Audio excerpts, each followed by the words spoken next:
yo cuando viene alguien intento, en mi mente, o sea, me preguntás por un título, un autor, primero pienso si yo lo tengo en la librería y dónde está guardado.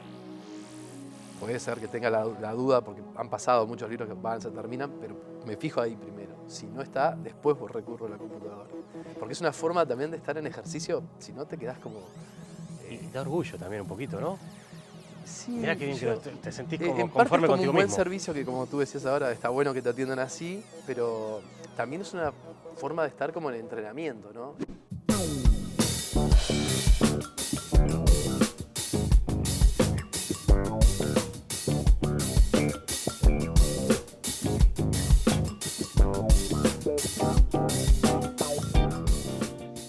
Uno se vuelve a encontrar de adulto con la emoción que tenía cuando leía algunos libros en la infancia y la adolescencia.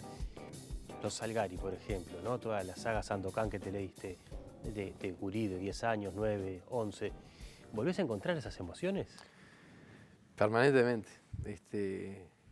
La emoción de abrir un libro no cambia con la edad. Es algo que tal vez uno va envejeciendo, aprendiendo, pero en cada lectura, en cada apertura del libro, esa emoción, esa sensación, esa querer saber, vivir una nueva aventura, viajar, eso no cambia. Me parece ¿Qué que no viene, cambia. no? Eso de rasgás el nylon que lo envuelve y decís, ¿y ahora qué? Sí, es una linda aventura. Cada libro es una aventura. Y lo que sucede hoy, tal vez en comparación con esos años de nuestra infancia, es que hay mucho más opción de lectura, ¿no? Ujú. Muchísima más que antes.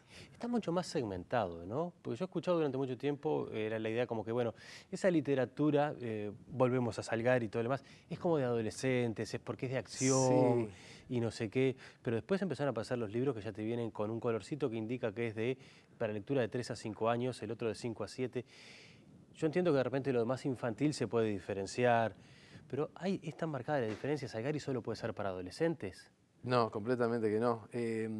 Son muchas preguntas ahí Está todo en una entreverado, ¿no? sola. Es un pienso Pero, sobre lo mismo. claro, el tema de ponerle como etiquetas por edades es una cuestión más bien editorial comercial.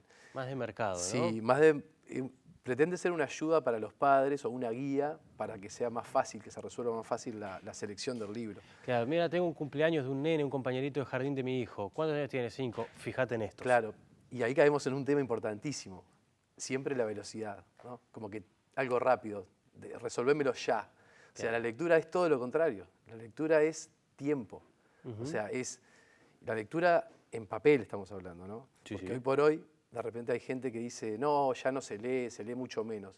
No, se lee mucho más que nunca. Lo que Estamos pasa de es que se acuerdo. lee en pantalla. Pero leer en papel implica ya otra resolución porque el tiempo que se va a dedicar a la lectura es solo para eso, Una disposición física diferente también. totalmente. No podés hacer dos cosas a la vez. O sea, ahora hay mucha gente que está leyendo la pantalla, pero a su vez tiene la pantalla grande de fondo. Estás haciendo muchas cosas a la vez y estás leyendo como muy fragmentado. También cuando decís que esa gente está leyendo en una pantalla chica, no necesariamente está leyendo literatura. O sea, el concepto de leer, entendido porque mucha más gente está escribiendo. El También, mensaje de texto o el mensaje de WhatsApp escrito implica escribir, implica hacer ese acto y después el de leer también. por supuesto. Evidentemente no es lo mismo una novela, una historia, 100 páginas o 200, que extractar algo a un poema, por ejemplo, ¿no? Que también involucra mucho. Pero el tema ese de la lectura en sí misma es un hecho que se puede hacer solamente uno a la vez. O sea, no podés estar haciendo dos cosas al mismo tiempo. No puedes tener No dos podés, ventanas al no mismo podés tiempo. no podés estar leyendo una novela y batiendo los huevos para la torta. O sea, no se Claro. puede. Y bueno, volvemos a lo del tiempo, la velocidad. O sea, incluso la forma de leer, esa forma de leer, agarrar un libro y leerlo de la primera a la última página, una novela larga, grande, es de alguna forma un acto revolucionario hoy, porque justamente intenta frenar ese tiempo, intenta aprovechar de una forma absoluta el tiempo en eso, o sea, y parar todo lo demás. Ahora que dijiste esto de revolucionario, vamos a usar el concepto de resistencia también. ¿Por qué resiste el libro en papel? Bueno, Cuando tiene hay una muchas, avalancha de... Sí, pero hay muchas ventajas. El tema que te da la seguridad, un libro de papel, 1000 años, 500 años, yo lo subrayo, esa marca va a quedar siempre. Ujú. El soporte Ah, pero yo lo digital, pinto en la pantalla. Le hago un... bueno, lo pintás en la pantalla. Pero la pantalla a mí me da esa sensación de que en cualquier momento puede desaparecer. Eso por un lado. Por lo menos Necesito carga de batería para verlo. a mí me pasa eso que en la pantalla puede estar, pero puede no estar. Yo puedo encenderlo o no enciende y no tengo nada. El libro no tiene mecanismo de encendido, es abrirlo, nada más. Además que ha pasado que, bueno, la tecnología sigue avanzando y, bueno, de repente el programa, el software que habilita eso deja de funcionar y yo no tengo nada. Dicho Claro, sea de paso, también. había bibliotecas enteras que se habían pasado en su momento a VHS, a DVD, y eso después ahora ya no Caducó. tiene sentido. Entonces, eso es por un lado, me parece que el libro de papel ofrece una garantía que eso no va a pasar. Incluso a nivel comercial, hace unos años, en Europa incluso y Estados Unidos, el uso había crecido bastante, más en Estados Unidos que en Europa. Y en Europa se llegó a armar una discusión, incluso se llegó casi a crear una plataforma donde involucraba libreros, editores y demás, para ver cómo las librerías iban a actualizarse en ese sentido, si íbamos a vender los aparatitos o un código de acceso para los libros y demás. Y ahora con los años bajó la venta de ebooks y libros digitales en Europa. Y están volviendo al formato papel. Y con mucha avidez las editoriales, lo vemos acá, la cantidad de títulos que se editan permanentemente. Es brutal, sí, es un número gigantesco. ¿Tenés idea de cuántos libros leíste en tu vida? No los conté nunca, pero además yo leo de varias maneras. Hay libros que los leo como de una forma informativa, porque como librero para mí es importante, que ese es un gran problema, ahí hago un paréntesis. La cantidad de libros que hay hoy me impiden a mí como librero que quiero estar informado, saber un poco cuando tú venís a preguntarme, ¿y este cómo está? A mí me da un poco de vergüenza si tengo unos libros ahí que no pude leer, por lo menos aunque sea la solapa, claro, para ver quién es el tipo y de qué va. Porque hoy como hay tantos, es muy común que, bueno, como hay muchos, bueno, no puedo leerlo porque hay muchísimos, pero eso a mí me parece que no está bueno. No, Entonces claro. leo de una forma informativa, leo de una manera, bueno, por curiosidad de temas, leo novelas de género porque me gustan, por ejemplo, el policial negro me gusta, eso leo mucho, pero no cuentos, poesía también, o sea, me gustan muchas cosas. Mira, está el chiste de los cocineros de yo no como esto porque sé cómo lo hicieron, ¿no? Sí. Ahora que vos sabés, digamos, no tenés aquella inocencia de cuando leías a Salgari, sino que ya sabés cómo funciona la industria editorial, sabés cómo funcionan las librerías, sabés cómo funciona el librero puerta a puerta, Sí. conocés todo el proceso, conocés escritores y sabés cómo escribieron. ¿No te mató en ningún momento una cierta ilusión? ¿No se perdió algo ahí en el camino? ¿Esto de tener que leer por obligación no te mató el placer? En parte cansa, el leer para estar informado te cansa más, o sea, no disfrutás de la misma forma el libro, es verdad, como que le pones un ojo más clínico, la estructura, cómo va. Hay muchas novelas que son muy similares en la estructura, hay como una forma de trabajo que se repite, cambia el escenario, cambia el personaje para acá, para allá. De los grandes novelistas, ¿no? Una receta. Claro. 5% de romance, Sí. 10% de no sé qué y así. Por eso es bueno volver a los clásicos. Ahí no falla. O sea, cuando yo encuentro en muchas novelas actuales que remiten mucho a autores clásicos, bueno, para eso te recomiendo. ¿Leíste Dostoyevsky? No. Bueno, entonces léete este y después pásate a lo otro. Eso por ejemplo. Arrancá por Crimen y Castigo, te va a costar un ratito, Claro. pero lo vas a disfrutar mucho más que los otros. Pero sí, más que nada me cansa esa cantidad que hay que leer, ¿no? Incluso hay novelas que llegan y me atrapan, no conozco el autor de repente, pero me seduce, me atrapa y digo, esta me la voy a llevar para leer en mis vacaciones, porque esta oculta algo, tiene algo adentro que no lo logro captar a simple vista así y no lo voy a disfrutar si lo leo acá trabajando. ¿Y no es como llevarte trabajo? Es que el librero es una forma de vida, es un oficio que estás todo el tiempo aprendiendo. O sea, y es trabajo, sí, pero... Conozco distintos tipos de relación con los libros, porque con el libro objeto, ¿no? Vos decías hoy eso que el libro lo podés subrayar. Eso de repente lo hacía con los libros de texto, con los de estudio. Pero el libro de literatura, en mi caso por lo menos, si venía con una fajita que decía cuarta edición, 824.000 ejemplares vendidos, para mí esa fajita era tan sagrada como todas las hojas. Podía doblar una para marcar hasta dónde había leído, pero la fajita se tenía que conservar, se tiene que conservar Claro. con el libro así. ¿Qué Es vínculo marketing tenés vos con nomás, el objeto? es marketing. Soy Pero no, insoportable. Pero... El tema de la fajita igual es engañoso, porque 824.000 vendidos no quiere decir que sean leídos, para empezar. También, Pero, también.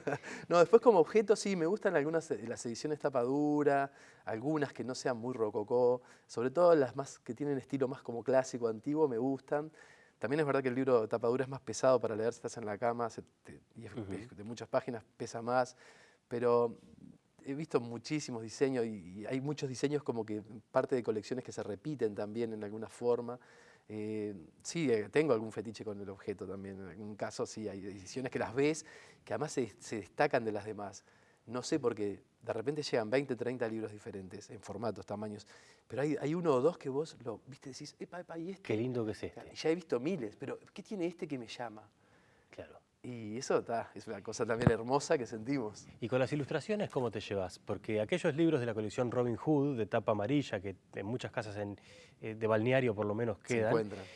tenían cada 50 páginas un dibujito. Que uno de Guri decía, qué bueno, tiene dibujitos, ¿no? De adulto ahora veo que empezaron a aparecer con grandes ilustradores. Estoy pensando Sí. que hay ediciones de Edgar Allan Poe ilustradas por Lacombe, que es un despelote los dibujos que hacen. ¿Cómo te llevas con el dibujito? Bien, ahora ¿Vale para el adulto? vale porque, claro, eso es para una edición especial. Ahora se cumple de la Metamorfosis, por ejemplo, 100 años y hay una edición especial con unas ilustraciones. Esas ediciones vale mucho que tenga ilustración. Incluso me acuerdo, en las de aventuras creo que todavía vale mucho ponerle cada 4 o 5 páginas una ilustración, porque en esas creo que tiene mucho sentido y si la ilustración es linda, ni que hablar. Pero volvemos ahí a caer en que vamos a tomar el libro como objeto y no tanto como la obra, ¿no? Como lo que está dentro, pero sí, es lindo, es lindo. El Café de Ganache es una obra de arte también, si querés. Vamos a No te voy a probar. decir de leer la borra, pero... Vamos a probarlo. Dale.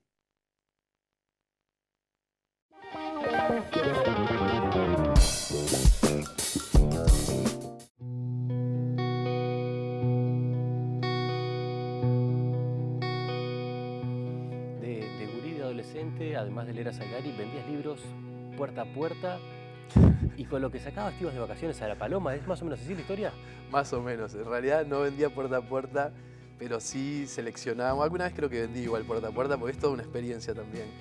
Pero el trabajo mío básicamente era en los veranos, seleccionábamos una pequeña cantidad de libros para los vendedores. Entonces ahí, bueno, fue como mis primeras armas en esto, ¿no? De empezar a ser librero de alguna forma, aunque ahí muy incipiente y con muy poca formación, ¿no? O sea, eran mis lecturas de chiquilín, lo poco que podía ir aprendiendo ahí con otra gente que sabía un poco más que yo, y dejarme llevar un poco por eso y por conocer un poco más las editoriales. Puede ser que uno de los grandes consejos que te dieron fue cómo ordenar los libros. Trabajabas en Papacito, una cadena de librerías Sí. muy grande, y hubo un veterano que te dijo, no, olvídate de la editorial, olvídate de la colección, es nombre y título. Es verdad, me acuerdo que cuando empecé allí, bueno, lo primero que yo quería aprender desde cero, me interesaba todo.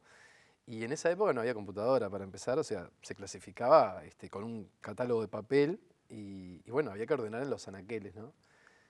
Y Aquello este que uno señor llegaba a me la dijo, librería y el empleado que te atendía, vos le decías el nombre del autor y te decía, pase por acá, y te Sí. sentías hasta un comprador importante. Sí. Bueno, en algunas sigue pasando así, pase Sí, por ¿eh? acá, no va a la computadora de entrada. Pero bueno, sí, ibas a un cataloguito de papel si no encontrabas para buscarlo, si sabías el sello editorial. Y bueno, este señor, que era un veterano librero que se había formado en Barreiro y Ramos, en la vieja Barreiro y Ramos, había trabajado en Monteverde también, cuando estaba ordenando me dijo, nunca vayas a fijarte las tapitas de colores ni el numerito de colección. Te fijás el título, lees el título y lees el autor y lo clasificás por autor como le corresponde. Y bueno, es verdad, fue así, ordenando, y así vas aprendiendo. Y cuando armaste tu librería, ¿seguiste ese ejemplo o encontraste una clasificación diferente? En el esquema básico seguí esos pasos. Ordené por secciones y intento todavía hoy, que está la computadora obviamente es una herramienta insustituible, y más para la cantidad de libros que hay en el mercado hoy. Pero yo cuando viene alguien intento en mi mente, o sea, me preguntás por un título, un autor, primero pienso si yo lo tengo en la librería y dónde está guardado. puede ser que tenga la duda porque han pasado muchos libros que van, se terminan, pero me fijo ahí primero. Si no está, después recurro a la computadora. Porque es una forma también de estar en ejercicio, si no te quedás como... Y da orgullo también un poquito, ¿no?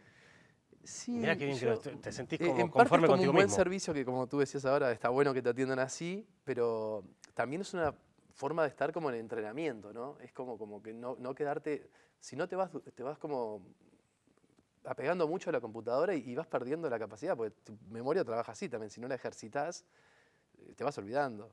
Como cualquier músculo. Exactamente. Entonces, si vos cuando te pregunta un autor, primero lo pasás por tu mente, por tu cabeza y después lo buscas en la máquina, estás siempre, y le sumás que siempre estás informándote, llegando los libros, los títulos. ¿Cómo te llevas con las modas? Yo voy a decir algunas que me acuerdo. En los 90, los libros de historia de la vida privada. Sí. ¡Wow! ¡Boom! ¡Pumba! Tomo 1, tomo 2, historia de la sensibilidad del Uruguay, etcétera, etcétera, etcétera. Los 2000, autoayuda, Hoyo, sea feliz en 5 minutos, consejos para que su vida sea, viva sintiendo mariposas en el estómago. Las viví todas y pasan, como modas que son, pasan. De todas esas modas de temáticas, siempre queda se decantan 5 o 6 títulos quedan que se siguen vendiendo. De todos modos, de los 100 y pico que llega a haber en el pico máximo, quedan entre 5 y 10 que siempre quedan como de fondo. Pasaron los de autoayuda, pasaron los de intriga misteriosa, tipo Dan Brown, pasaron los medios eróticos con las 50 sombras, y siempre alguno queda. Tal vez ese sea el más efímero ejemplo que di. Pero ahora hace unos años que está la novela policial, que ahí hay una riqueza muy grande, porque esta movida ya hace varios años que está. Y es el género que te gusta a vos, además. Sí, al margen de eso, pero claro, es un género que permanentemente se está retroalimentando, porque es como una radiografía de la sociedad. Entonces, podés contar un caso criminal como excusa para mostrar cómo vive determinada sociedad, cómo se comporta. Entonces, por ese lado hay como un interés que no pasa de moda. 2002, Uruguay cayéndose a pedazos. Y ahí empezás a generar la idea de abrir tu librería. Sí. Fue por amor al libro, porque si no es inentendible, es una inconsciencia. Sí, bueno, en esos años hice las inconsciencias más grandes de mi vida, porque empecé a pensar eso y me mudé por primera vez con la que ahora es mi señora. No, o sea, Y todo. firmé un contrato de alquiler en plena crisis del 2001. Claro, que es como firmar Sí. el matrimonio ya. Pero bueno, también creo que en esos momentos es cuando hay que dar los timonazos fuertes. Y bueno, y apostar, pensar que vas a salir adelante, ¿no? Buscar, como decíamos en algún momento, estar buscando permanentemente, no quedarse quieto. Te llevó un tiempo pensarla, porque, digamos, hacerlo Sí. como vos querías, encontrar el lugar y todo lo demás. Terminaste abriendo en 2006. Sí, me llevó unos cuantos años. Fui primero pensando cómo iba a hacer la parte económica para que fuera solvente, que eso nunca lo podés saber igual. Después también buscar el lugar fue un tema. Y después tenía muy claro algunas cosas, que yo quería, bueno, hacer una serie de actividades en la forma de atención también y vinculizar, o sea, hacer como una especie de combo de la literatura, la música, la fotografía, o sea, para mí la cultura va mucho más allá que el libro. La cultura es deporte, también es música. Entonces, un poco en virtud de eso, ya había querido generar eventos y movidas donde estaba trabajando y era muy inviable, por una cuestión de dimensiones, de repente, de convencer a mucha gente, era articular muchas cosas que de repente, haciéndolo uno solo, no hay que discutir tanto. Claro, una cadena grande le alcanza con la facturación que tiene él habitualmente, más la feria del libro y cosas así, están del otro lado. Claro, pero yo no pensaba tanto en la parte comercial de facturación, que también es importantísimo para sostener una librería, pero yo quería como darle un valor extra, o sea, ayornar de alguna forma la cultura de la lectura y que se pudiera vincular con la música y hacer ese tipo de conexiones. Algo más romántico, entre comillas. Muy romántico, total, porque muchas veces son actividades gratuitas. Claro. Y ahí elegiste un local con sótano, donde, hasta donde yo sé, ha habido muestras de artes plásticas, charlas, talleres, Sí. charlas con músicos. Hay un límite a lo que querés hacer. Y No lo he encontrado todavía. Eso está buenísimo. ¿Y qué le aporta eso a una librería? Para mí mucho. Han habido, bueno, charlas gastronómicas, maridaje de chocolate con libros. Vino un muchacho de Bélgica que estaba viviendo en México con su Fusca y lo estacionó en la vereda porque él contó toda esa historia en un libro. Vino un señor que vivió con los esquimales y presentó su libro, vivió 7 años con los esquimales y presentó su libro allí. Iba Daniel Vidart. Iba Daniel, era un gran amigo, y daba sus charlas y era hermoso porque más allá de hacer las charlas formales, que venía gente por una charla, era muy común que viniera Daniel y se pusiera a contar una historia como él contaba. Apasionante. Era un imán, o sea, y él mismo invitaba a la rueda, si había gente que paraba la oreja así que no se animaba por vergüenza, venga, acérquese, y eso es maravilloso. Y creo que eso es la librería, esas tertulias espontáneas que se dan en el mostrador. Casi como por un boliche. Es un boliche, yo le llamo boliche cariñosamente, es un boliche cultural. Y es un boliche cultural que, por ejemplo, ha generado ideas de audiovisuales que después fueron por otro lado. También. O sea, has logrado generar una cuestión fermental y que mucha gente vaya a tirarte ideas, por ejemplo, Sí. o que vos les propongas y acepten escucharte. Muchas de las actividades que hemos hecho, no voy a decir que fueron ideas mías, muchas surgieron porque charlando en esas tertulias improvisadas, yo veo que alguien tiene el conocimiento, tiene una idea que es viable y que de repente no encuentra la manera de demostrarla, de vehiculizarla. Entonces la librería tiene que ser eso. O sea, tenemos el espacio, tenemos los medios para hacerlo acá, ¿cómo no lo vamos a hacer? Si la idea es buena, creo que ahí está un poco la diferencia que vos también le das al cliente, al lector, o sea, que se acerca a un lugar que tiene otros intereses aparte del mero hecho de venderte el libro. Eso para mí es fundamental hoy. ¿Cómo elegís qué vender? Porque supongo que en la época de las modas, el de moda lo tenés que tener porque va a hacer que te entre un ingreso económico fácil, entre comillas, ¿no? Pero vos sos un apasionado, o sea que hay cosas que vos debés querer vender o hacer conocer. Sí, bueno, hay un mercado, todas las librerías tienen como un pequeño perfil. En Uruguay no te puedes segmentar mucho, ponerte una librería exclusivamente de café, por ejemplo. Pero sí podés marcar un perfil. Nosotros tenemos un marcado perfil musical, porque me cuelga mucho, me gusta, trabajé en eso y tengo muchos amigos músicos y bueno, eso fue decantando también un poco por ahí. Me gusta mucho tener literatura musical. Ese es otro género como moda, pero eso es muy incipiente, empezó hace poco, pero cada vez son más las biografías de músicos. Hay están llegando a Uruguay mucho libro de música. Referente a los músicos, las bandas. Y se están elaborando acá. Estoy pensando en la colección que está sacando un vestuario, sí. Pero en el mundo, en editoriales europeas están llegando muchos libros de bandas, de solistas, de historias, de disco tal. Y creo que eso puede que obedezca un poquito a una moda, que espero que no sea efímera. Una moda efímera. Pero sí, me gusta también los policiales, obviamente. También tenés que tener de todo, como decíamos hoy, hay que tener autoayuda, la librería no puede no tener lo que la gente quiere leer de alguna forma. Es muy difícil tenerlo todo, pero también tenés los mecanismos para si vos sos un cliente habitual, yo puedo traerte el libro. Que eso funciona mucho en las librerías de barrio. Claro, cuando salga el próximo de fulanito, avísame. Sí. Después también está eso que tú venís siempre, sos habitual a la librería, yo más o menos ya sé lo que te gusta. Entonces de repente llegás y de repente te gusta un autor policial noruego y Alvarito, mirá, esto es para Michalo. Claro, eso pasa desde siempre, ¿no? Y la gente te tiene confianza. Eso es un factor importante. Igual podés cerrarle porque no puede ser excelente siempre. Para aquellos sobre gustos. Claro, pero hay un piso que no podés bajar. O sea, de bueno para arriba la discutimos. Sí, más bueno, menos bueno. Ahora, si vos vas, una vez yo te doy un libro malo y la segunda te doy otro libro malo y el tercer libro malo, ya ahí yo perdí. Perdiste un cliente. Erré. Nosotros ganamos una charla. Gracias por la visita. Un placer. Muchas gracias.